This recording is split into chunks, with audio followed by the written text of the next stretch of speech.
My name is Alana, and I work here at eFuture as a writer and editor. Good morning, everyone. I'm a writer and editor and seminar giver, usually presenter, but this is my first webinar, so thank you for attending. Good morning and good night. This is my first webinar, so I hope you'll have some patience with me and just send me a note in the chat if I need to be louder, quieter, slower, anything that you need, just let me know. There are panelists here that will be answering the questions in the chat. So if you have any questions or comments, you can share them in the chat, and my panelist coworkers, Gary, Sue, Yeri, and Jason will be answering them for you. So any questions, please ask there. I won't be able to answer them all, but they will be able to address them for you if you need. All right? So yes, my name's Alana. I'm from, any guesses? I'm from, my last name? My last name's Zuzak. That's actually a Ukrainian name. America? Maybe. My name's Alana Zuzak. I'm actually from Canada. Oh, Australia. Do I sound Australian? Maybe I have a little accent. Yes, that's right, Paulina. I'm from Canada. I'm from the middle of Canada, and I've been in Korea for about 7 years, and I've taught in the public school system, but yes, currently I am a writer and editor for eFuture. So today we're going to be talking about young learners and graded readers. Are we ready? Let's go. Where's my mouse? Here we go. So today's, good note, sorry. Before we get started, in the chat box where you're all typing, there's an option where it says you can send the chat to all panelists or all panelists and attendees. So if you could change the setting in your chat so everybody can see what you're typing, that would be great. Done, great. So you want your setting to be all panelists and attendees. Awesome. All right. So today's agenda. We're talking about what graded readers are. I'm sure many of you know, but we'll just quickly review that, and I want to talk about how they can help you in your classroom. We're going to talk about the readers that eFuture offers. We have a huge library available. Oh, did I just click? I'm going to be talking about ways to use graded readers, so hopefully some really useful activity ideas that you can use online or maybe even in your in-person classroom, and why graded readers are the key, I think, to having a really effective reading lesson. Hello, Nellie. Welcome. All right. So first, I want to know a little bit about you. So I have a poll set up, and I hope you'll answer my questions, but the key questions are, how often do you read? I want to know, how often do you read? I want to know what you read. I want to know why you read, and if you enjoy reading. So here. Left first. Saying something strange. Sorry, I'm having a small technical difficulty.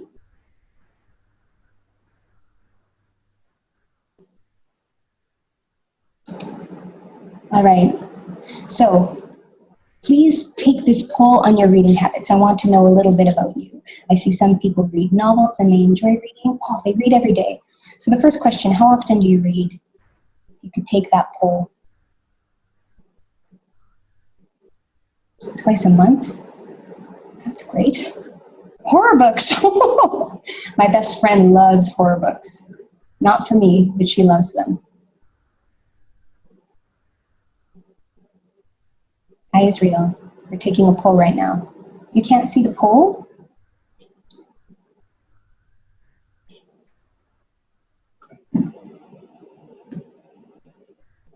It should be up there. If you can't see, you can also answer in the chat if you want.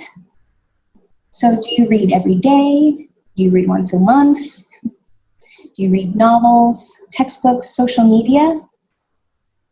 Well, the questions in the poll are the same questions on the screen here, so you can just answer them in the chat if you want. So do you read textbooks, newspapers, magazines? Do you read for work, for study, for fun, for relaxation? You read every day. Digital newspapers, special. Great, that's wonderful. I love reading too. I love reading too. And I want to know if you and your students both enjoy it. Do your students enjoy it too?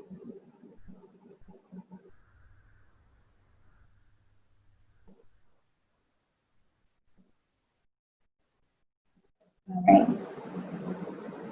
I'll give a few more minutes for people to take. I think we're almost done here.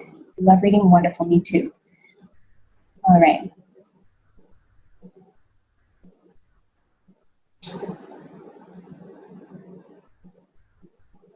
Yes, I think that's the key. You know, your students aren't going to become better readers if they don't enjoy it very much. So one of the big things we need to think about is how we make sure our students are enjoying reading. Yes, your students enjoy reading about media and technology. That makes a lot of sense. Right, I think that's a big problem. Lots of teachers might enjoy reading, but students do not. So how can we really encourage them to enjoy it and do more reading? So here I'm going to publish the poll for you so everybody can see. Sorry, Gary, right or left? Left. So here, you should be able to see everybody's results. So for the first question, how often do you read? Most of you said every day. That's excellent. You're real readers. What do you read? Oh, most people read textbooks. That doesn't sound very fun. Social media is also quite popular. I think lots of people do a lot of reading on social media these days. Why do you read? Oh, you read for work. Not many for fun, because books smell good. I read because books smell good. Yep. Do your students enjoy reading? So most teachers responded, I enjoy reading, but my students do not. I understand. You read to kill time? Right. So if we enjoy reading, one of the most important things we can do in our classroom to encourage our students to read is show our own love of reading. You should be regularly showing your students what you're reading. You should be asking them what they're reading, what they like to read. So by showing that you have your own personal reading habit, that's hugely motivating and influential for your students. All right. All right, so could you answer a few more questions for me here? Why is reading hard for students? Why is reading hard? What do they struggle with? There's a number of reasons, but could you type some ideas for me?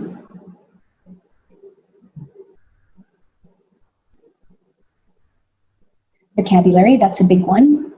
Vocabulary, that can be too hard. But also sometimes if the vocabulary is too easy, they're not engaged, right? Right, topics, boring. Phonics, right? Gary's talked a lot about phonics in the past. If students are struggling with phonics, they're going to struggle with reading, that's for sure. They don't understand the topics. Right, there's a huge number of reasons why students find reading hard. Right, it's a matter of culture, absolutely. Right, there's a huge number of problems. Oh, why do I keep doing this? Okay. There's a huge number of reasons why students might struggle with reading. One of them might be the pictures don't suit their age level. There's no pictures, they find it boring. Sometimes teachers might avoid picture books because they don't seem academic, or they might avoid comics because they don't seem academic. But the beauty of illustrations is that you can tell a much bigger and more elaborate, interesting, fun story if there's pictures to do some of that work for you, right? So don't judge comics as not academic, because they can be so, so useful. Another issue, what is ravenous? Or these are some weird verb tenses, right? The vocabulary or the grammar might be outside of their level. It might be something they've never encountered before. So they're going to struggle. Maybe students don't understand the people they're reading about. Maybe it's a culture they haven't encountered. Maybe the characters are much older and strange to them, dealing with problems that don't apply to the students' lives. Right, grammar can be a problem. Or maybe students don't know anything about the topic. if students are reading in a second language about something they've never studied in their first language, it's going to be almost impossible for them to understand. So we really need to figure out what our students' background knowledge is to make sure what they're reading in English makes sense. Right. Grammar is definitely a big problem. Or sometimes students are just not engaged with reading because books seem boring. We're competing as teachers with social media, computers, cell phones, video games. Reading can be hard to sell to our students as something fun and worthwhile. And if we can do that as teachers, we win a lot of the battle, right? Convincing our students that reading is fun is one of the best things we can do for them. All right, so as teachers, why do you find teaching reading hard? What are your struggles in the classroom? Students don't enjoy it, but what are your problems? Are your problems vocabulary and grammar? Probably not. It's other things. What do teachers struggle with when teaching reading? Grasping interest and attention. To connect readers with the core syllabus. Yes, I hope I have some ideas for you later. Lots of words. So you bribe students with candies? Yeah, that works. Yeah, motivating students to read is really difficult. They don't enjoy it. They can't concentrate. Right, they're not interested. There's a huge number of problems when you're dealing with the students themselves. Right, and their motivation. Right. But as a teacher, there's a huge number of things you're dealing with. Time is one of them. Lots of teachers don't feel like they have time to give to their students to read freely, right? We're busy people. We have lots of things we need to be teaching them and to be evaluating. The idea of spending half of your class reading or giving them the freedom to do that might seem like not a good use of your time.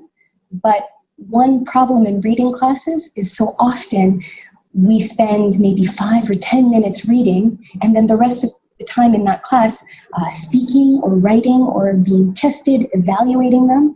But in a reading class, wouldn't it make sense to spend more time reading, right? You might feel like you have a lack of support if your school isn't supportive with materials or with fostering a culture of reading, or if parents aren't encouraging their children to read at home. That can be a big obstacle. Lack of materials. Maybe you don't have readers on hand. Maybe you don't have access to textbooks or to newspapers or magazines or technology.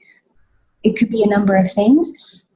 Or authenticity in the texts that you're using.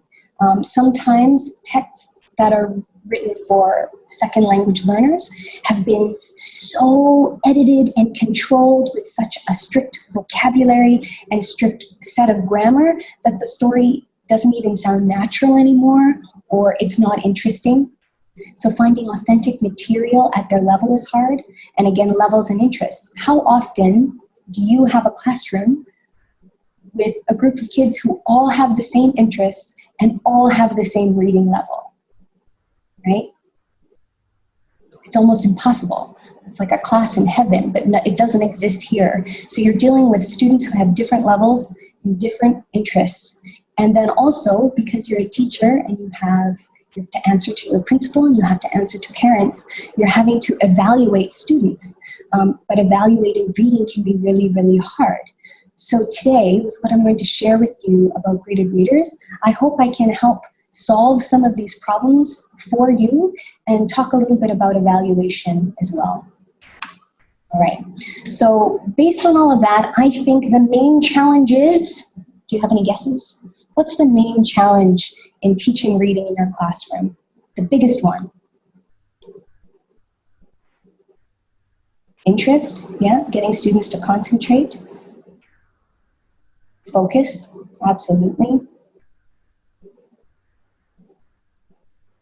So focus and concentration really boils down to what you're getting them to read, the input. If they're not interested in what's in front of them, they're not going to focus, they're not going to concentrate, right? So the input, what they read, the readers you give them, they must be interesting, but they must also, what's the answer to number 2? The input must be interesting and it must be communicative, challenging, comprehensible. Diana, you nailed it. It has to be comprehensible. There is no way a student is going to enjoy reading if they don't understand it. Enjoyment comes after comprehension, in my opinion, right? So the readers that you give them, they have to be interesting and understandable. It's okay. All right, so to get students to enjoy reading, we have to think about the positive reading cycle, which is the cycle that you see in front of you. It has 5 basic steps. The first one is when a student begins to read a story. You've given them some content and they begin to read. Right away, at number 2, they're either interested or they're not. It's something that speaks to them. Maybe the setting is cool and interesting and new. Maybe the characters are fun or cute or exciting.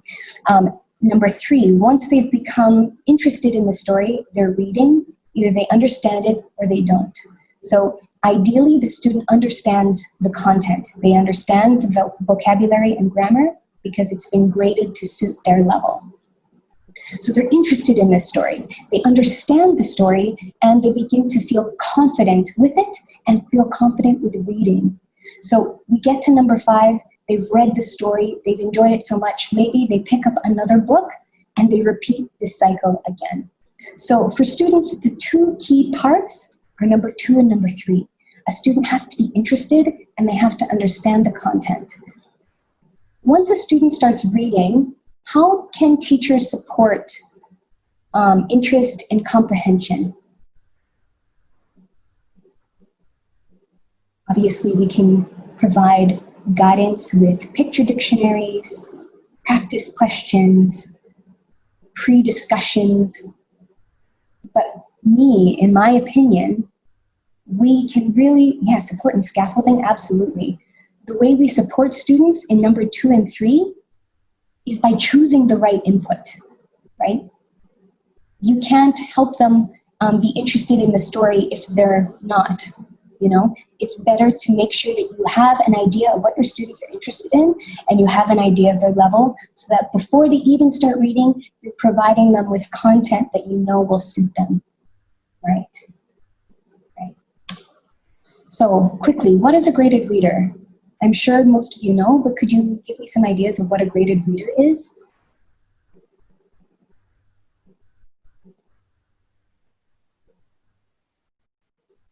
Any graded reader ideas? What is a graded reader? What's the definition?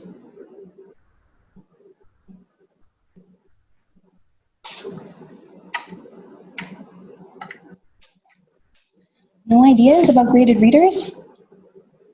Oh, a piece of reading that has been carefully designed to a certain communicative competence level. Yeah, that's a great definition. That's a great definition. You're not sure? That's okay. We're going to talk about what it is right away. All right, so quickly to talk about what they are, let's go through a few true or false very quickly. A graded reader is a person who enjoys reading, leveled reading material, a book according to the student's level. Yeah, those are all correct. So graded readers, is it true or false that they have controlled vocabulary and grammar? True or false? Just type in the chat. True. Right. Absolutely true. They have controlled vocabulary and grammar to suit a student at their learning level. Right? Absolutely. How about number 2? Graded readers have controlled content. False. False. Controlled, true. So controlled content, is content that's designed to be appropriate for their age level or where they live in the world. False. True? Well, yeah, it's absolutely true. It has controlled content.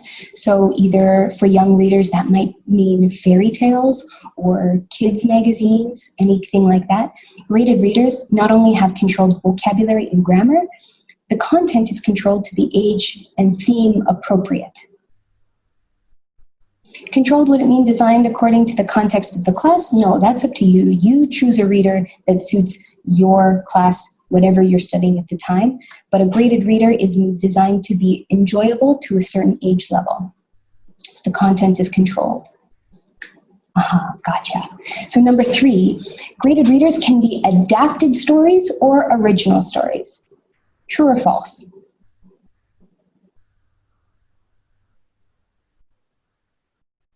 False, adapted? True. Right, that's absolutely true. So a graded reader can take a traditional fairy tale or folk tale or some kind of content and have it be edited so the grammar and the vocabulary is easy to understand. Or it could be an original story too. But adapted stories are usually excellent content because students likely have background knowledge in that story before they even start reading. Fairy tales are particularly good for this. Students probably know the idea of Cinderella or Snow White before they start reading the story in English. So it's hugely helpful if you can find adapted stories. How about number 4? Graded readers are written and used to learn a second language, an L2. True or false? True, absolutely. That's a no-brainer. They're absolutely used to be written and used to learn a second language. Graded readers are designed for your students. They're not meant for native speakers. They could be read by native speakers, but they're designed for your students. That's what they're meant for.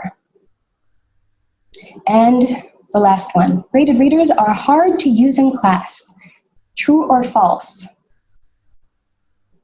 False? Oh, that's the answer I was hoping for.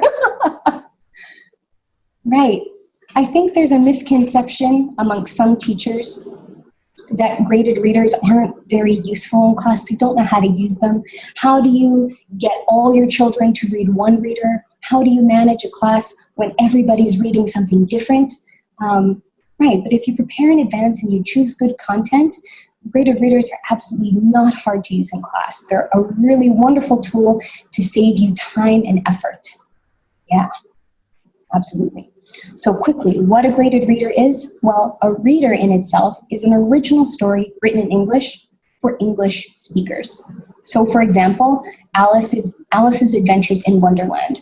Now this is a story meant for children who speak English, but even children who speak English might not read this book alone. This is a challenging story that they might read with their parents. So even though the content is interesting and the L2 learners might be familiar with this story, it's very inappropriate that we would give this story to one of your students, for example. So what graded readers do is they take a common, famous, wonderful story and they change it, edit it, shape it, hopefully keeping the story intact, but controlling the vocabulary and the grammar so that it's easy for your students to read. And they come with a lot of supporting materials. Could be picture dictionaries, playlists, post or during reading activities. They come with a lot of support usually. And one step beyond that is a comic graded reader. So we offer a series of comic graded readers, and one of them is Bella in Wonderland, which is a take on Alice in Wonderland. And again, comic graded readers kind of have a bad reputation because people hear the word comic and they think, oh, that's for fun, it's not for study. Parents won't like that we're using those. The school won't buy those for us. There's a huge number of reasons why people think comic graded readers are not for the classroom, but that's not right. Comic graded readers are super wonderful because they tell a very big and elaborate story with really simple language. So if your students are struggling with being interested in the story, something like a comic graded reader would be absolutely perfect for a kid who's reluctant to read. So they can be for study too. Right, some have short role plays, absolutely. Sometimes they're called playlets. Right, so there's graded readers and comic graded readers. A traditional reader that's meant for English speakers might look like this. Chapter 1, Down the Rabbit Hole. Now, if you look at this passage from the story, can you tell me how many sentences are here? How many sentences are in this passage?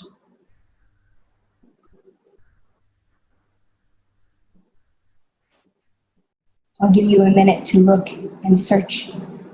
How many sentences are here? 17? 3? Any other guesses, answers? A lot of sentences? 3, 14? Right, so this is the original text of Alice in Wonderland, and the sentences are old-fashioned. They have long, complex grammar structures, and actually what you see here, there's only 3 sentences there. There's only 3 sentences. So even though this is a really wonderful story for kids, it's very inappropriate for us to ever give this, maybe even to a native-speaking English child to read independently. Definitely not for an L2 learner, right? There's run-on sentences, the grammar is complex and old-fashioned. So a graded reader takes that same story and turns it into something that looks like this, where there's big, vibrant illustrations and the language is much, much easier. So the passage you saw before, that is completely retold here. The illustrations are huge, the text is small, and even just the number of words on a page can affect how your students feel about the ease of the story. If there's a lot of text on the page, it won't matter if the grammar and vocabulary is easy. They're going to think, oh no, this is so hard. So having short passages is one of the greatest benefits of a graded reader. Right. It makes students feel comfortable about what they're going to do. A comic graded reader of the same kind of story looks something like this. So there's a picture dictionary at the bottom of the page students can refer to. You can immediately see the length of the sentences.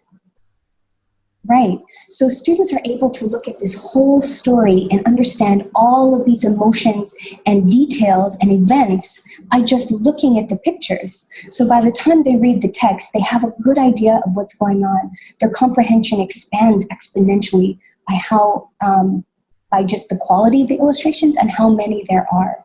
Right, comic graded readers, I wish more teachers were willing to use them, but I think they're a really great resource. So to you, not as a teacher, just to you personally, which of these do you think looks most fun and achievable? 1, 2, or 3? 3? The one in the middle, 2? I like number 2 too. The illustration's really lovely. Right, 2 and 3, there's no question. A graded reader will be appealing to your students. So sometimes going and looking for really authentic, native-speaking materials isn't the answer. That won't interest our students more. It might just overwhelm them. So it's better to seek out content like graded readers. And your students, I think your students would agree with you, right? Yes, it also depends on the age. But I think most students, it's a no-brainer. They would choose number 2 or 3 hands down, and probably number 3. I feel like most students would choose number 3, a comic. Now that motivation is really important. We're going to talk a bit about that later.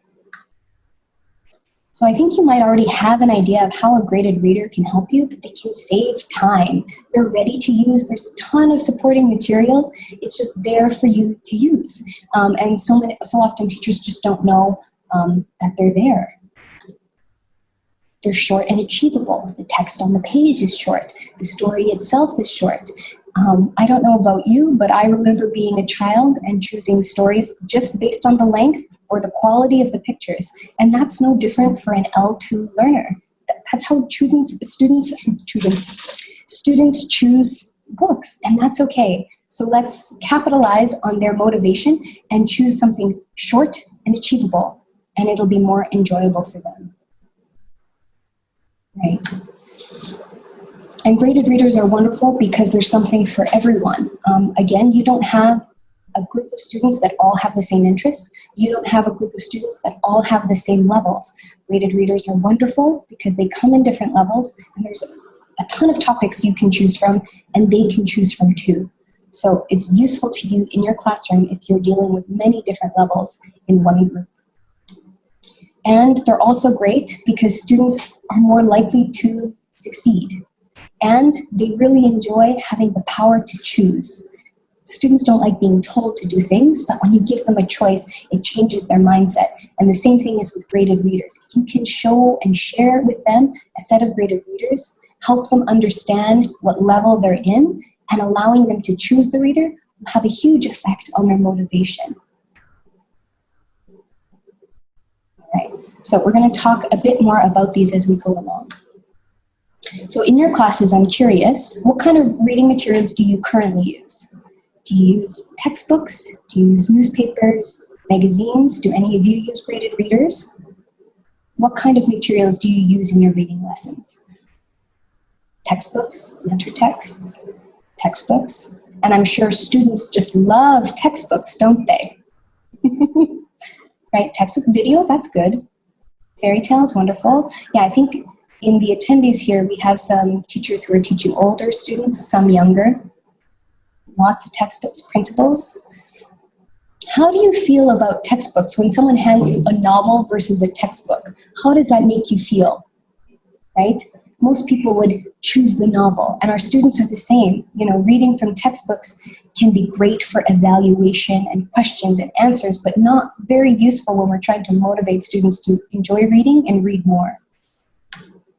Have you used graded readers in your lessons before, or are any of you using them now?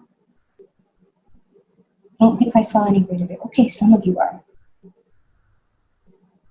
That's good. No? Used them before? Picture books? Mm-hmm. That's okay, Catalina. Hopefully in the future I can give you some inspiration to use graded readers in your class. Phonics readers, those are wonderful. Okay, so some of you yes, some of you no. Have any of you used eFuture readers? This is just my personal interest. I'm curious. Ah, you don't like it because they focus mainly on American culture. That's a very fair concern. Oh, but you like to. Not yet. Okay, that's fine. That's just my curiosity. All right. So our graded readers, if you're not familiar with them, let me introduce you to the bulk of our library. We have a huge series of eFuture classic readers. And classic readers are wonderful because they're based on famous story tales from all over the world. Not just North America, not just Europe. There's ones from everywhere. So if you're looking for content that isn't American focused, you might consider looking at where these different fairy tales come from.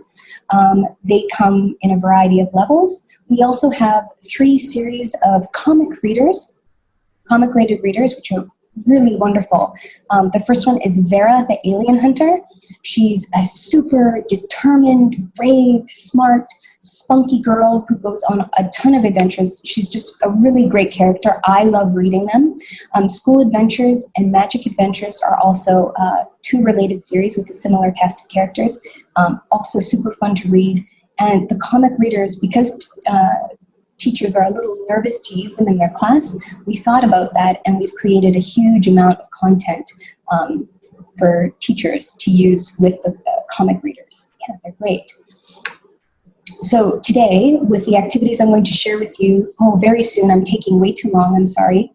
I'm going to be showing you activities with Princess and the Pea from our classic graded readers, as well as Little Red Riding Hood, and a few of the Vera the Alien Hunter comics today. Okay, so our graded readers, I don't want to spend too much time on this. They're graded by CFR level and headwards. They go from kindergarten level to high school, secondary level, but today I'm focusing on the elementary comics and activities you can do with them. But I think these could be adapted for older learners, absolutely. So we have a huge number of titles. They come with lots of other materials. There's YouTube content, there's CDs, there's an e-library that we've been talking about for a long time, but which is truly coming soon. It should be ready this summer, and supporting activities and content. I don't know if any of you have ever visited our eFuture ELT YouTube channel, but if you go there, you can find for free, available to everybody, animations of the stories in starter to level 2. These are wonderful, especially if you're teaching online, a great way for you to read and enjoy stories together with your students. All right, there's also a lot of supporting content with before, during, and after reading activities. I'm sorry I'm rushing through this. I really want to get to the activities. I don't want to waste your time. Also, the international team here has put together an emergency reading kit. So if you are teaching from home or you need some more ideas or you want to incorporate some of these readers into your lesson, we can give you a 6-week program using 6 readers from starter to level 2 with some other supporting content. So if you want more information about that, you can ask our panelists in the chat, and we'll also share some links with you later for how you can get it. Right. We'll share with you, Janet. So Vera, I told you we have tons of materials. Comic readers, they're hard to convince parents and school administrations that they're worthwhile. So we came up with lots of teacher material. There's a teacher's manual that's free and downloadable online. There's an app, there's finger puppets, there's MP3 files. There's so much content there ready for you to use. Our new e-library, not quite ready yet, but coming soon. Students take a simple vocabulary quiz. They are shown all the books that suit their level based on that quiz. They can choose any. They can look at a little bit of information about the books before they choose them. And then as teachers, you can have a sense of how they're doing. So you see how they're reading, how their post-reading test scores are. There's lots of information there for you. If you have more questions about the e-library, please ask at the end of the webinar or type in the chat. So we've gotten to it finally. I'm so sorry that took so long. This is the main event, okay?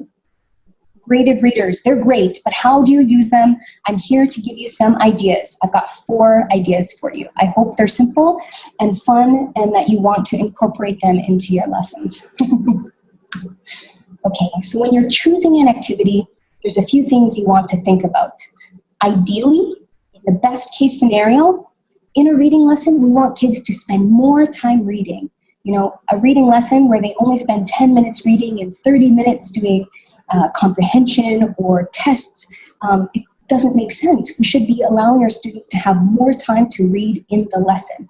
So we want an activity where they're reading again. Okay? We also want kids to read with maximum enjoyment and minimum stress. Testing, comprehension questions, writing projects can cause a lot of stress. When we do this, we're teaching students that reading isn't for fun, it's not for information, it's not for relaxation. We're teaching them that reading is to answer a question. Reading is to write a test. And that is true, that's the reality. Students have to write tests, students have to be evaluated, but we're not going to get them to read more if we want them to enjoy it. That's not going to work. We want them to read with lots of enjoyment.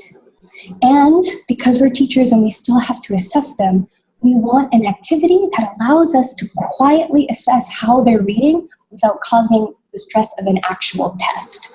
So all of these activities should provide you with the opportunity to get kids to read more, to get kids to read and have fun, and to allow you to be able to tell how they're doing without giving them an actual test. I know I'm talking really fast right now, but there's lots I want to get through. So the first thing is dramatizations. Reading feelings is the activity name. Usually teachers do readers theater or plays, which are wonderful, but really hard to do when you're teaching online, right? I also don't really like them in person because often students just memorize and that's it. They think of plays as, oh, I have to memorize this. I'm going to be judged or evaluated on how well I memorized it, instead of actually engaging meaningfully with the story. Reading feelings is low stress. They can do it lots of times, and it helps you evaluate them in the future. You can expand other skills lessons. So let's say you are teaching a speaking lesson or a writing lesson or what have you. How can you use a graded reader in those? One activity I really love is speed reading. It's perfect for speaking classes when you're trying to help students improve their fluency. So here, fluency is more important than evaluation. We want low stress, right? Every time kids hear test or evaluation, we cause stress. We don't want them to be thinking about that. This activity is also great because they can see their own improvement, right? I don't have to give them a grade. I don't even have to give them a compliment, but they can see their own improvement on their own, which is hugely motivating. There's also other creative ways you could use readers. One way I really love is social media. Many of you say you read social media regularly. I do too. That's probably a lot of my reading these days. And probably a lot of your students too, depending on their age. Social media can help them use their imagination and also show them how useful English is in the real world. English isn't just to pass a test or to get into a better class or get into a better university. English is useful every day, not just for a test. You can also use graded readers with other subjects. So a language arts lesson in your first language, or a social studies lesson in your first language, or even a science lesson. So I'll show you how to do that later. So the first activity, reading feelings. Things you want to think about. If students can choose the reader that you do this with, it's a huge plus. They'll enjoy it so much more. You want them to enjoy and not be stressed about memorizing anything. And if you need to test them later, you can use discussion comprehension checks, predictions or opinions. The point of this activity is to get them to be creative and to emote, be dramatic, but without causing the stress of memorizing anything.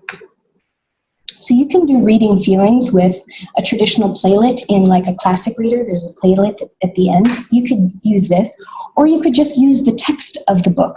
Here we're going to use the text of a Vera comic. So first you're going to read and discuss the feelings that you can identify in the text.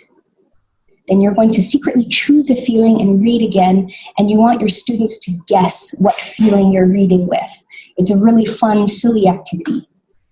And then once you've done that, you have the students read and have them guess about how the others are reading.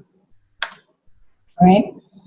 So for reading feelings, the first thing you do is read the text and talk about the emotions. So for example, Vera is entering Bigfoot's cave. She's quite a brave character, so let me read. Is he in this cave? Oh, it's scary in there, but I'll go in. I must be very quiet. There he is. I'll catch you, Bigfoot. You're going to the zoo. Yeah! She runs in. Wait, you have a family? I can't catch you. Your family needs you. So what kind of emotions can you see in this story? Is she scared? Is she happy? Is she sad? What kind of emotions can you see?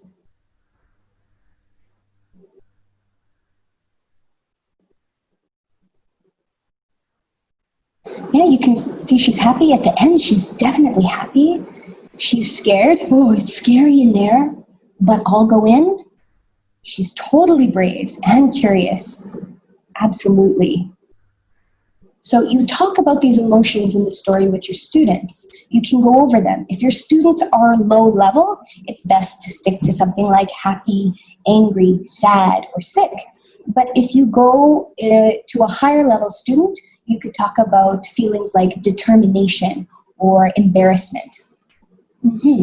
So once you've talked about different emotions, you can choose one of these emotions and read the story again.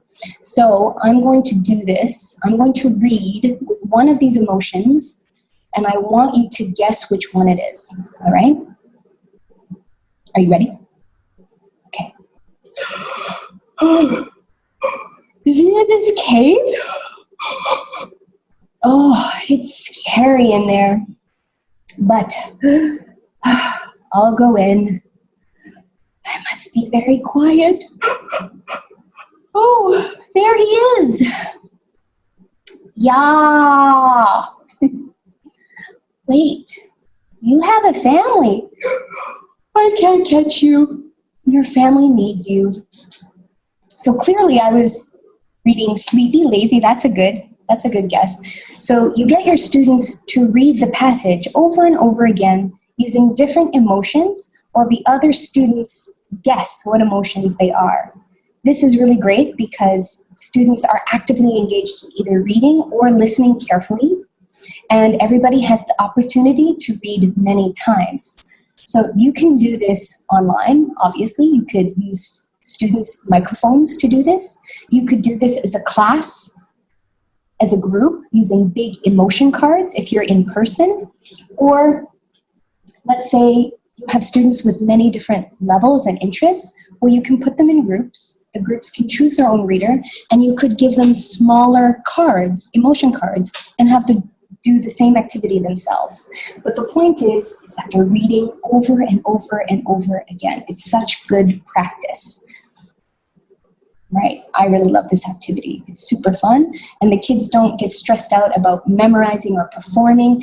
I think it's a way more fun activity than a traditional play. So yeah, we talked about how you could adapt this for different work or group levels. Speed reading is another great activity. This is if you're going to, say, expand a speaking lesson. So how could you use a graded reader in a speaking lesson? Well, there's a few things you need to think about when you do that. Because the focus isn't reading and comprehension, ideally you choose a reader that's easy and familiar, okay? You don't want the children or your students to be worried about decoding the words, the sentences, the meaning. It's just about choosing an easy and familiar story. This is another great activity because it's flexible for levels. You can put students in pairs or groups to do this based on their level. They can do it alone as well. So there's a lot of different ways you can do this. Again, because it's a speaking focused lesson, you want something familiar. So I'm going to use, for the example today, The Princess and the Pea.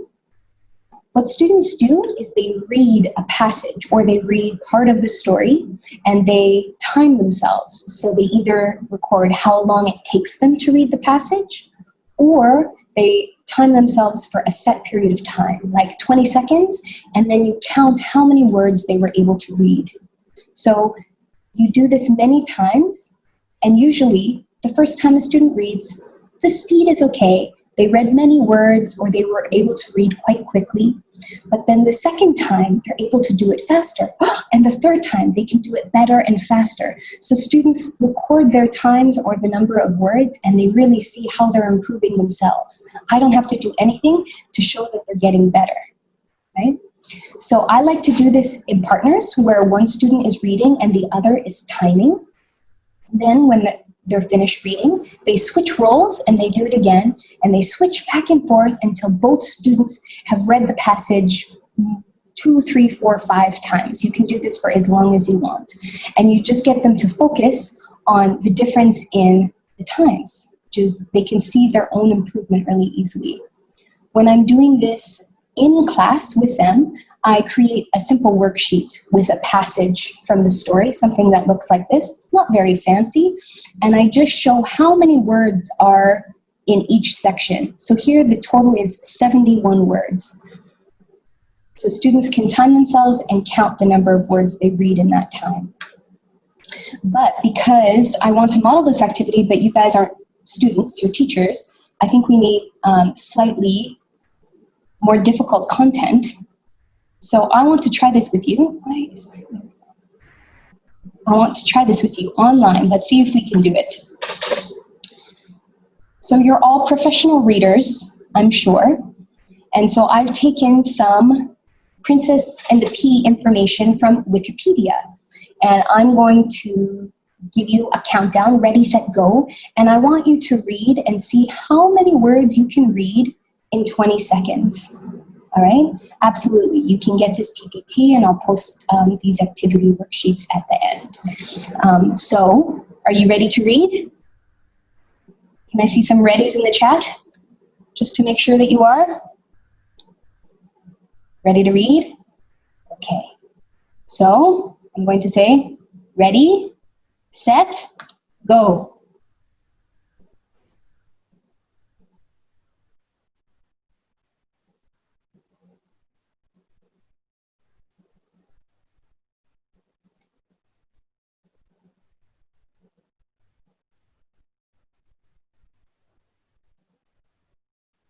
Stop. All right. Did you read? Finish? Oh, you read the whole thing? Oh my goodness. So can you tell me how many words about did you read in that 20 seconds? 104, 52, 102? Yeah, roughly. You don't have to count exactly. Right. Oh, wow. You guys are super good readers. Oh my gosh. Maybe I should have made it longer. Okay. So how did you do? Record how many words you read.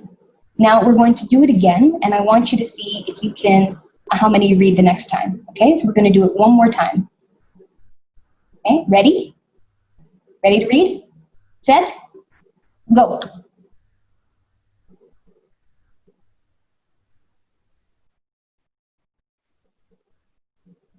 Go, go, go. Read, read, read.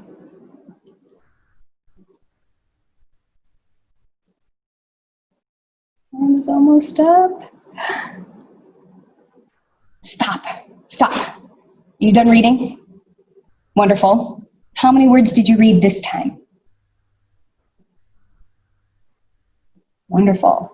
So already I can see consistently amongst the numbers this time, you're much faster. One extra sentence, that's great. So there's no right or wrong number of words here. Every student will be different, and that doesn't matter. The point is that each individual student will get a little better each time, right? And that's just great motivation. Also, when you do something like this, if you see someone who consistently reads 150 words, wonderful, this is a perfect passage for them, maybe even a little too easy. But if you can see someone who only reads maybe 20 or 30 words each time, what can you tell?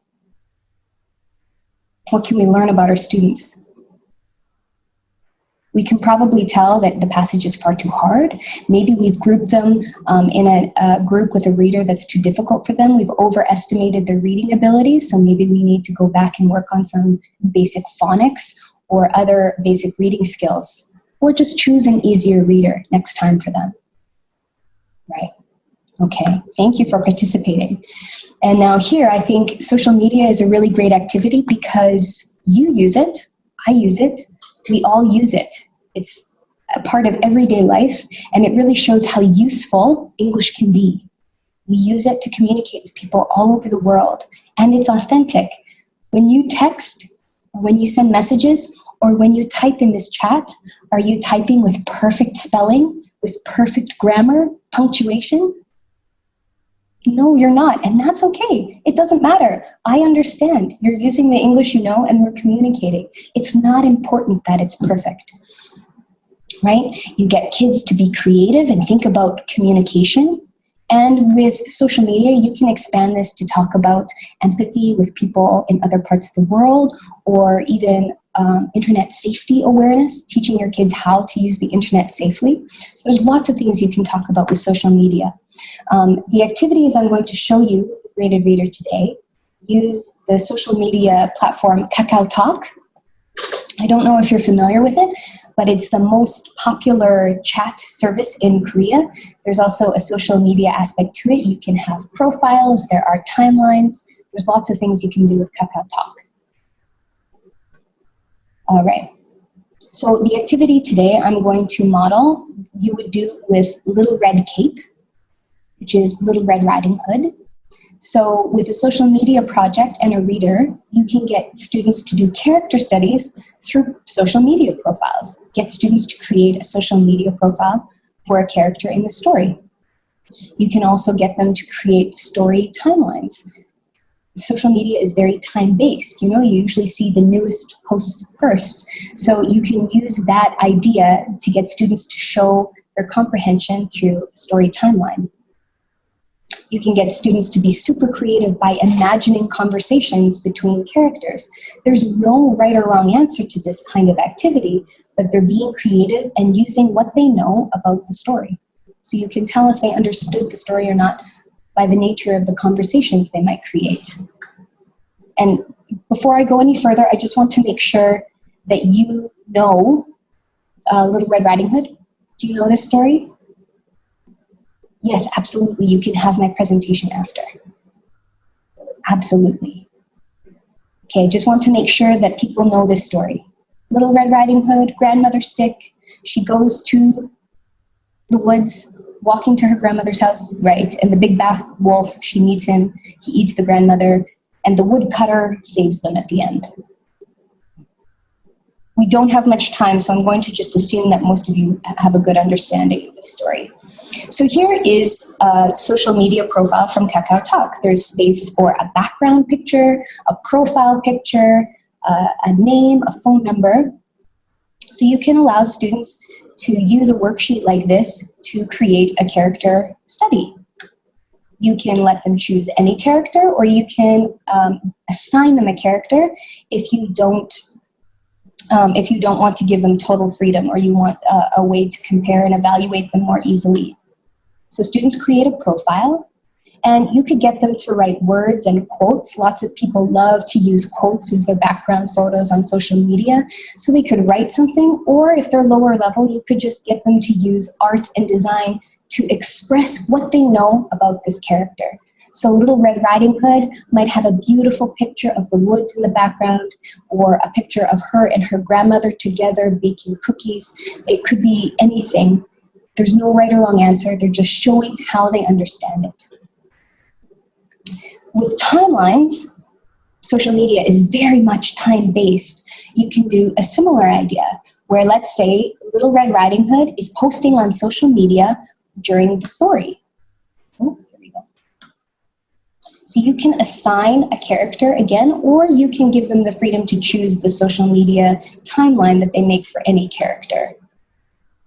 Now, social media has these timestamps, 9 a.m., 11 a.m., 5 p.m. So they use what they know about the story to make a timeline of her social media. Again, no right or wrong answer. They just use their imagination and what they know about the setting.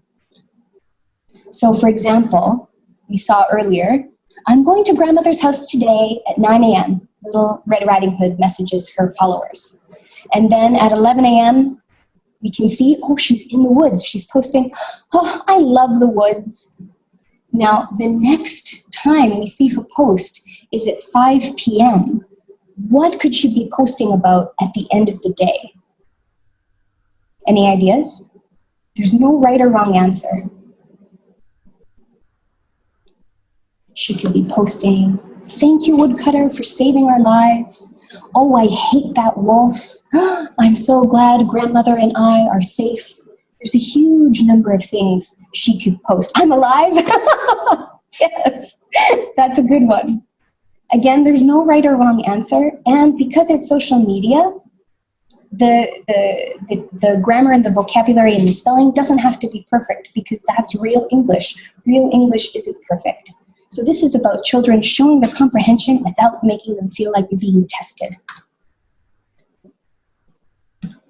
All right, so get them to think about the time progression of the story.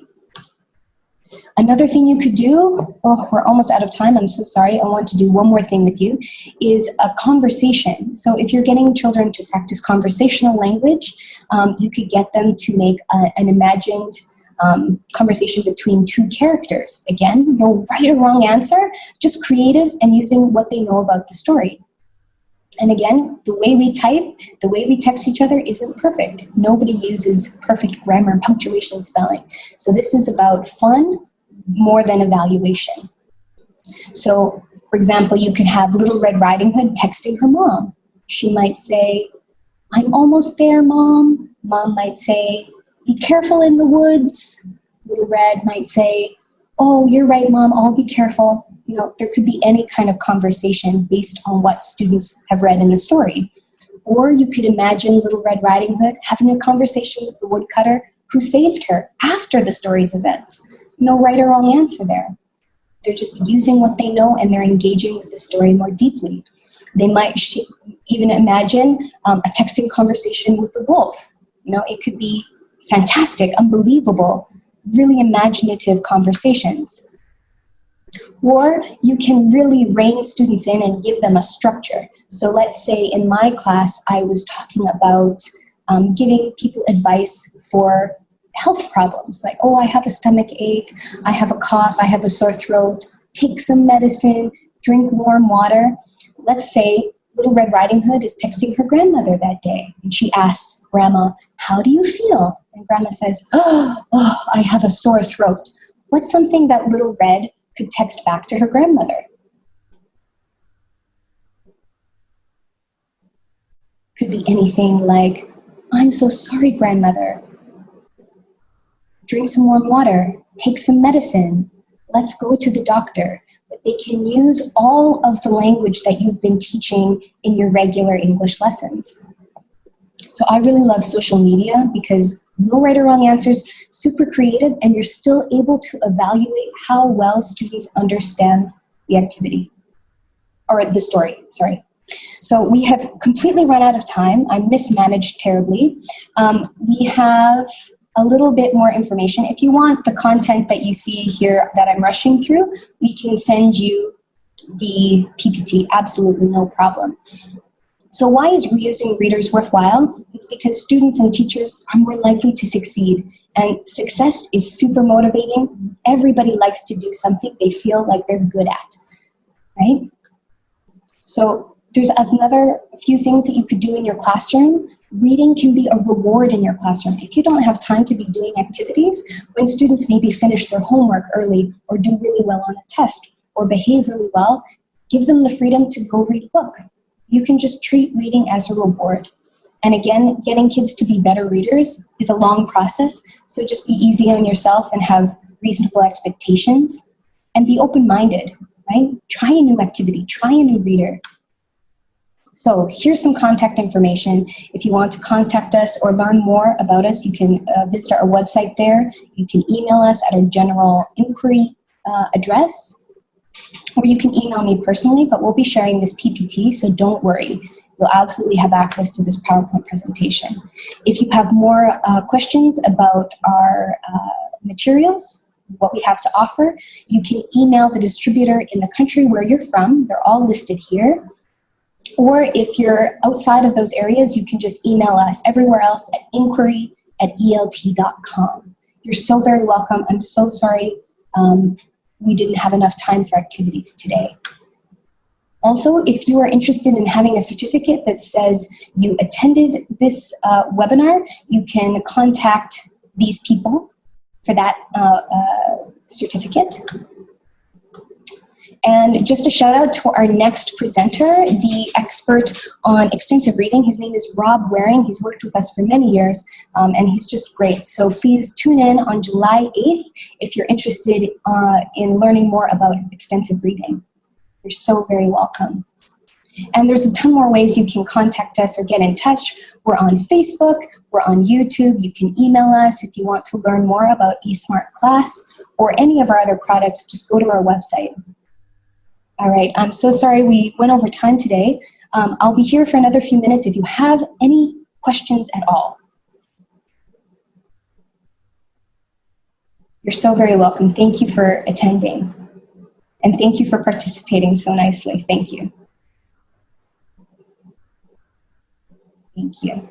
If you want the contact details, I'll just end here. You're very welcome.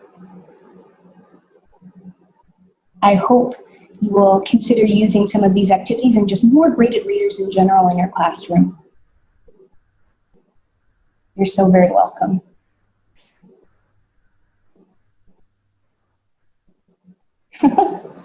Awesome.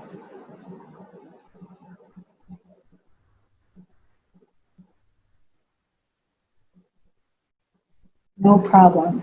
Our next webinar will be on July 8th, and information on how to register for that will be posted online and on Facebook if you want to know more about that. You're super welcome, Carla. You too, Rocio.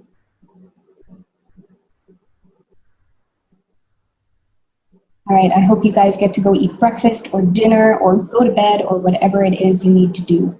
Yes, check Facebook. Facebook is a good place to go if you're not sure about our schedule. We'll be releasing our July schedule soon. Oh, go to bed. Go to bed, relax. Thank you for attending, even though it was late or earlier, wherever. Thank you, Claudia. Sounds good. All right, we'll be ending now. If you have any more questions, please email us. I don't know how to end this though. How do we do it? Here's Gary. Say hi to Gary. Yes. Good night, everybody. Bye. Hi, Gary. Good night. Good afternoon, everyone. Bye.